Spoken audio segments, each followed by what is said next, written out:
Good morning, rise and shine to the morning momentum, your daily dose of a comprehensive rundown of the top stories making the headlines, today being the 26th day of February 2025. It's a Wednesday, and this morning we have a great show lined up for you. We'll be taking a look at the top stories making the headlines, but before then, use the hashtag the morning momentum at Younib Media TV at Alfonsoh Albakwekwe. This is a daily compendium of local and international news, human interest stories, current affairs, and expert opinion. My name is Alfonsoh Ouma. Let's start with the Daily Nation on the front page this morning. 61 billion shillings, Iebc polls shocker. This is all about the 2027 elections. Now, the budget is 19 billion shillings more than the amount splashed in the 2022 general election by the Independent Electoral and Boundaries Commission, and comes at a time when the country's healthcare system is in a mess. The capitation to public schools has not been disbursed, and the university funding model is in disarray. That story is beefed up for you on page 4 and page 5.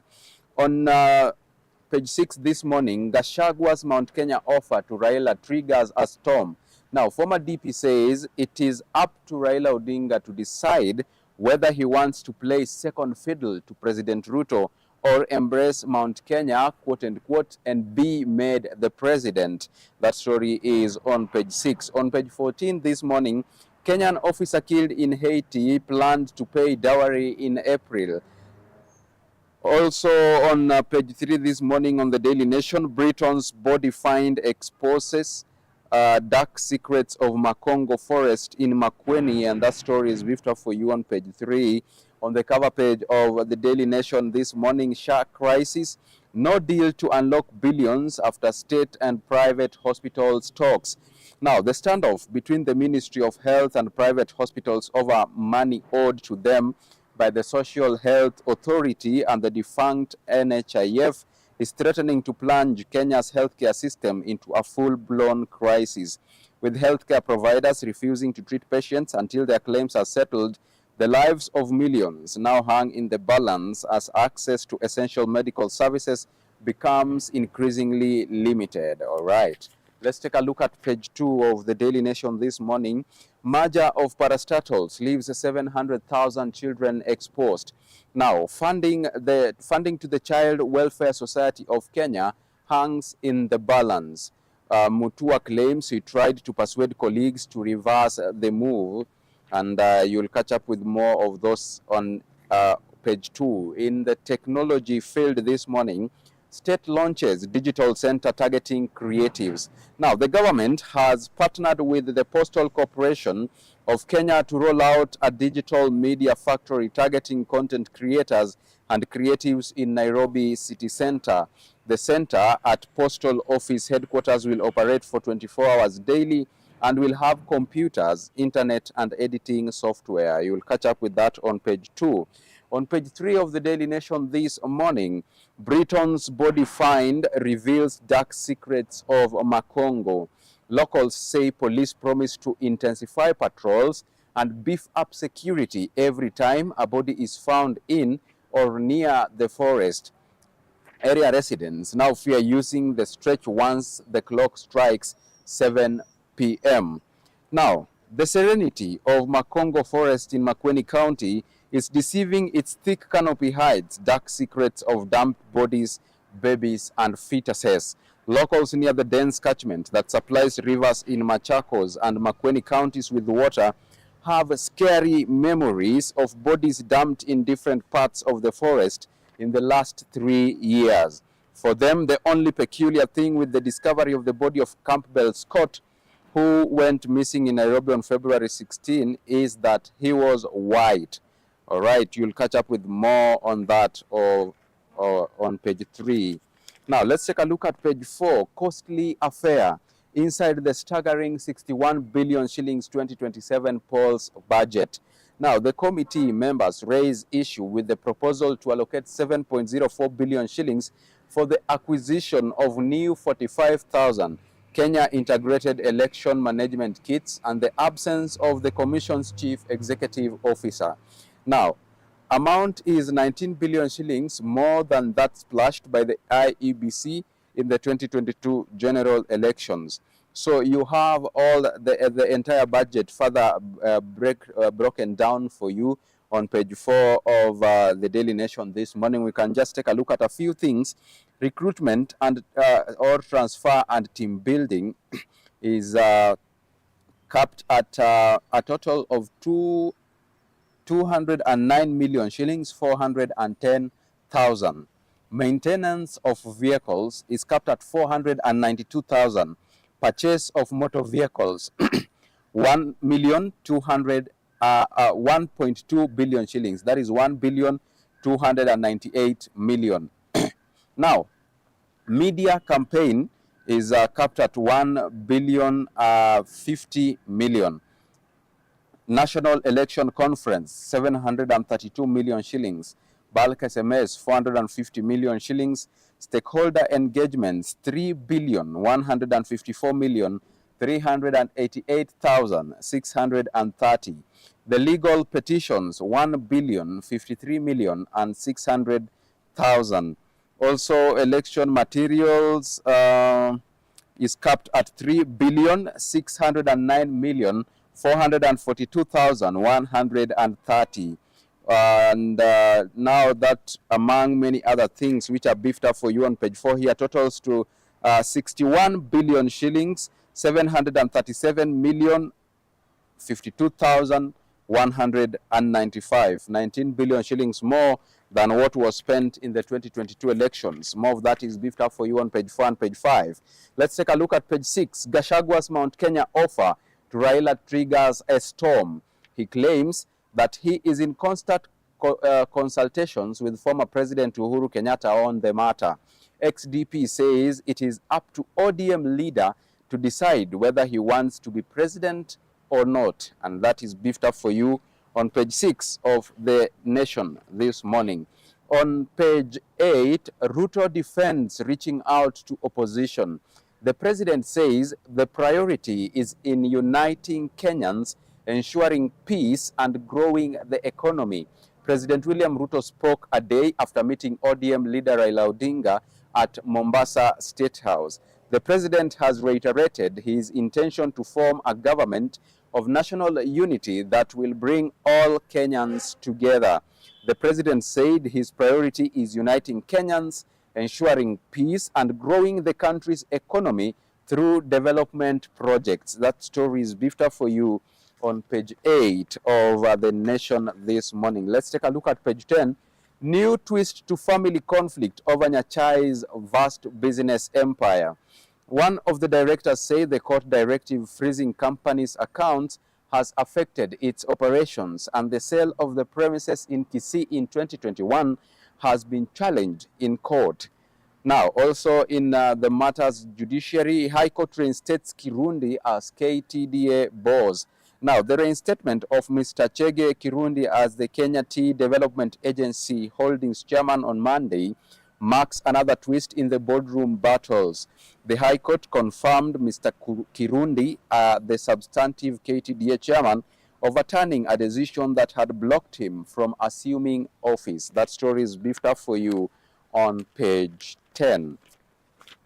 On page 12 this morning, Obado and the co-accused to call 11 witnesses. Trial were put on their defense by the trial judge last month over the murder of a university student.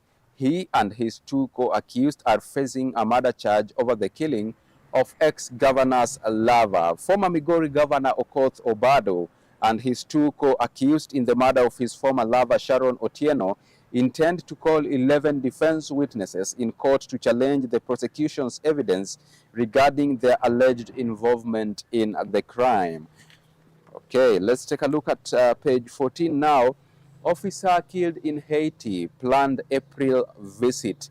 Samuel Tompei Kaituai had a list of personal goals he hoped to achieve, including completing the payment of dowry for his wife. According to authorities, his body was airlifted to the neighboring Dominican Republic for embalmment. Now, the Kenyan police officer who was shot dead by armed gangs in Haiti was planning to jet into the country in mid-April. The family of Samuel Tompei Kaetuai was planning an elaborate ceremony to welcome him after being away for 9 months. And Tompei too had a wish list of personal things he wanted to accomplish, including completing paying dowry for his wife Jennifer Kaetuai. But now, instead of celebration, the family is planning the burial for the young police officer. He was 31 and he is the first casualty of Kenya's mission to restore order in Haiti. More of that is on page 14 of the Daily Nation this morning. Let's shift gears and take a look at the expert opinion. States should strike delicate balance in pursuit of peace in the Great Lakes region. The DRC M23 conflict offers valuable lessons for African states in addressing structural concerns such as arbitrary drawn colonial boundaries. You want to catch up with that on page 16 now. Also on page 16 this morning, Kenya's foreign policy is wobbling.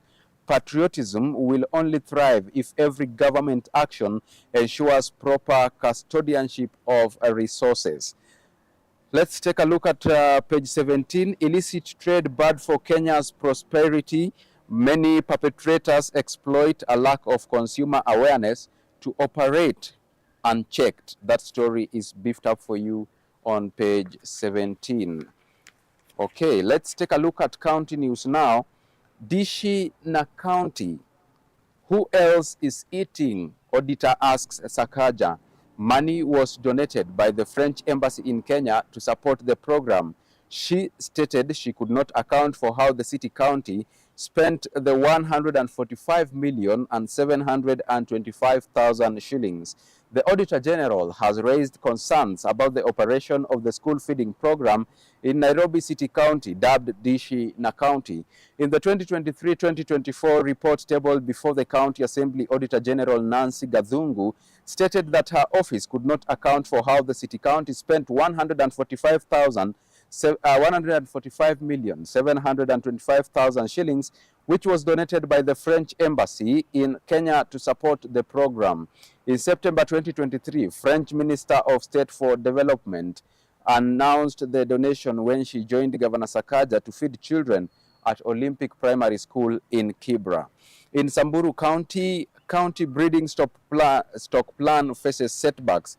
Samburu County is under scrutiny over irregularities in the procurement and distribution of breeding stock, one of Governor Lati Leleti's flagship development projects.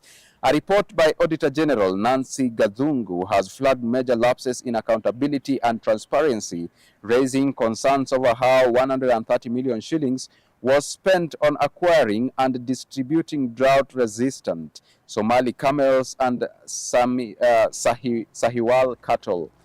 That is on page 20. In Bomet County this morning, inside Bomet Church, where worshippers are tortured.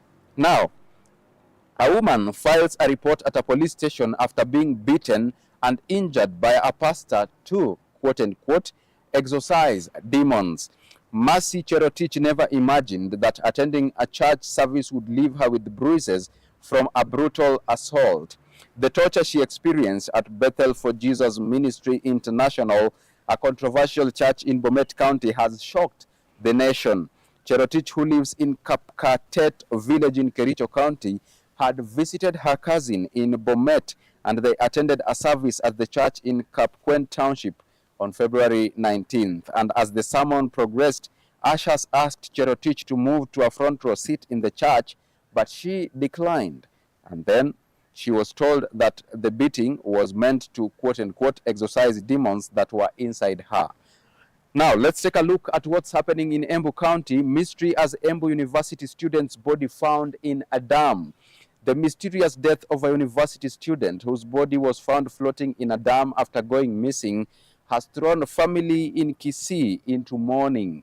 The second-year student at Embu University, identified by the family as Daniel Amaya, 23 years of age, disappeared on February 19th in unclear circumstances. However, 3 days later, his lifeless body was spotted floating in a dam at the institution. and students who stumbled upon the body reported the matter to the university administration, which alerted the police. That story is beefed up for you on page 21. Now, in Rift Valley, Molo president, killers were hired by hitmen. Fresh details have emerged showing that killers of Molo activist Richard Otieno, alias Molo president, were allegedly hired to eliminate him. The police said that suspect Peter Okech, alias DJ10, has been linked to the case, and he is alleged to have recruited border riders and hawkers in the plot. That story is beefed up for you on page 21. Now, in Metropolitan, we come back to Nairobi again. Suspected bang farmer arrested at Landmawe.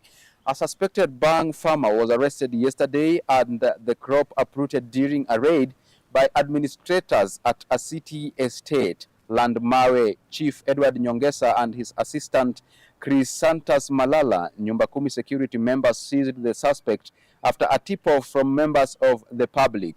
Also this morning, traders' structures on Road Reserve demolished. More than 50 traders woke up to a rude shock after their structures were flattened by bulldozers along Nairobi's Enterprise Road.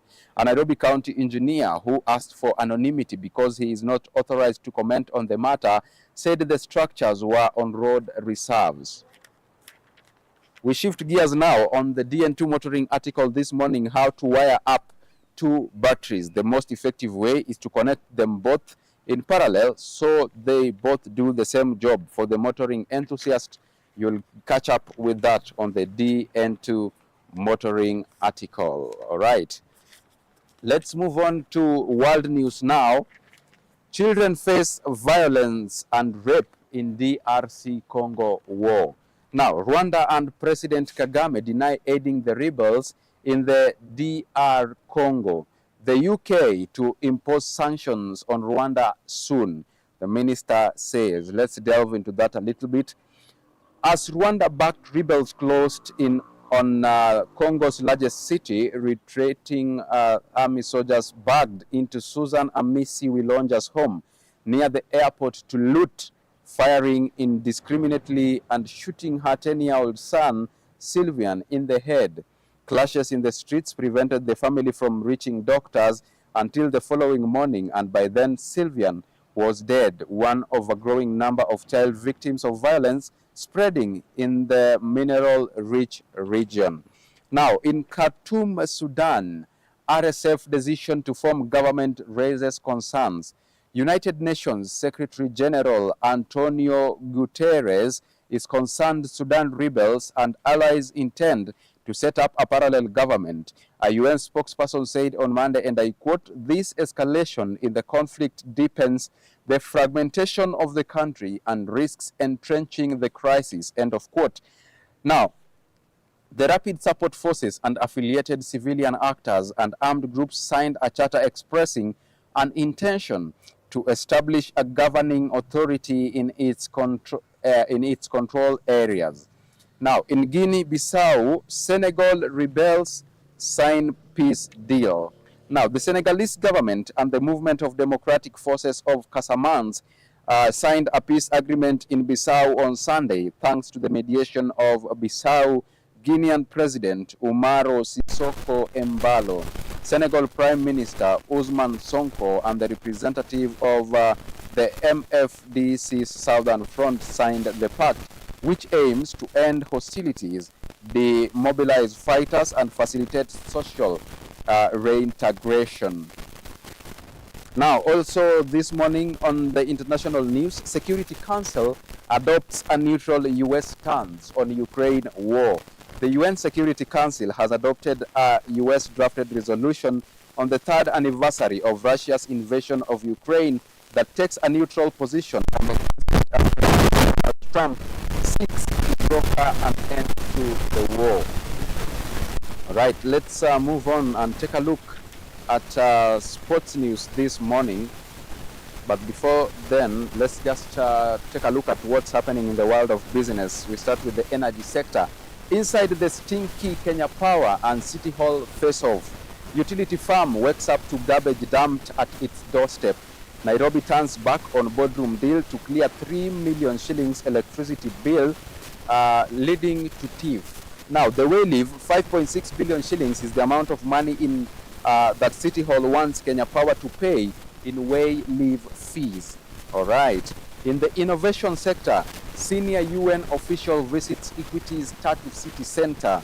A senior United Nations official yesterday visited the Equity Bank's technology and innovation hub at Tatu City in a major boost to the 6-month-long incubation intensive program that seeks to impart youths with critical digital skills.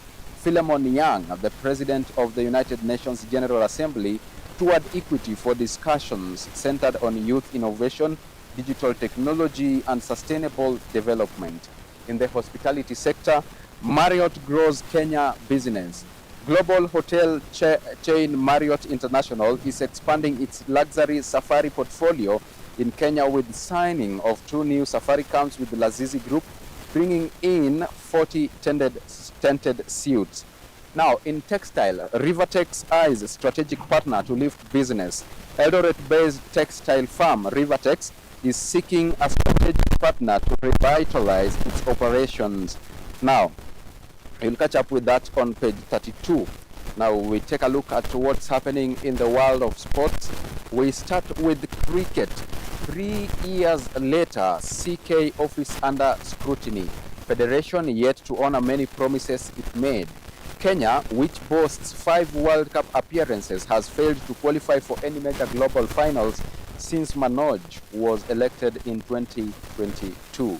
In volleyball, Pipeline ready for Zone 5 tourney. Newly appointed Kenya Pipeline women's volleyball team captain Gladys Ekaru is determined to reclaim her spot in the national team Malkia Strikers. Ekaru, who missed the Paris Olympic Games due to maternity leave, will lead the Oilers in the Confederation of Africa Volleyball Zone 5 Clubs Championship, which serves off today till March 4th at the Lugogo Indoor Arena and Old Kampala Arena in Uganda. Now, in matter of athletics, Agnes Ngetich, the fastest woman over 10-kilometer, plots her conquest of the world. No meat for world record holder, but kuku with ugali or chapati and marutu, milk are her favorite foods. Freshly minted Sirikwa Classic champion Miles' double world titles attempt, perhaps another crack at a world record on road, on track, or both surfaces. That story is beefed up for you on page 42. In the FKF Premier League, Mashemeji Derby, let's play in Uganda or Tanzania, suggests AFC boss Shikanda. The Mashemeji Derby, the biggest football club fixture in the country, is again grappling with venue issues. Official fixtures released by FKF yesterday indicate that the hugely anticipated match pitting age-old rivals AFC Leopards against Gor Mahia will be held at Moi International Sports Center, Kasarani, on Sunday. Now, in matters 2026 WAFCON qualifiers, Starlets carry 19-year-old away winless run to Tunisia. Now, Kenya will attempt to do what they've never done in qualifiers, win away from home. Odemba under scrutiny ensues today as Tunisia awaits. That story is beefed up for you on page 43. And lastly, on the cover page of The Nation this morning, no deal to unlock billions after state hospitals talks. Over 600 facilities affiliated to RUFA suspended SHA services on Monday. Private hospitals vow not to treat patients until debts are paid, but ministry says there is no cash. All right. Now, also this morning on the cover page, senators want mysterious faces behind multi-billion health scheme revealed. Here's the thing. Senators are now calling on the government to reveal the names of the mystery suppliers contracted by the Ministry of Health to lease medical equipment to counties under the controversial multi-billion shilling National Equipment Support Program. The Senate Committee on Health has launched investigations into the program, which replaced the controversial Medical Equipment Service Program. Last year, President William Ruto only said there were 7 suppliers contracted under the program without revealing their identities. The lawmakers also want details on how the suppliers were selected amid growing concerns over the controversial contracts to supply and lease medical equipment to county public health facilities. That brings us to the end of today's session of the Morning Momentum. Thank you so much for keeping us company right here on the show and for choosing to watch the best youth television network in East and Central Africa. We come to an end of our show this morning. Our heartfelt gratitude also goes to all those who made this broadcast a success. Number one being you, and number two here on studio behind the lens, Peter Ngituyu, and the chief controller this morning has been Peninah Wachera. See you tomorrow, same time, same place. Until then, do have a beautiful Wednesday ahead of you. I have been your host, Alfonsoh. Ouma.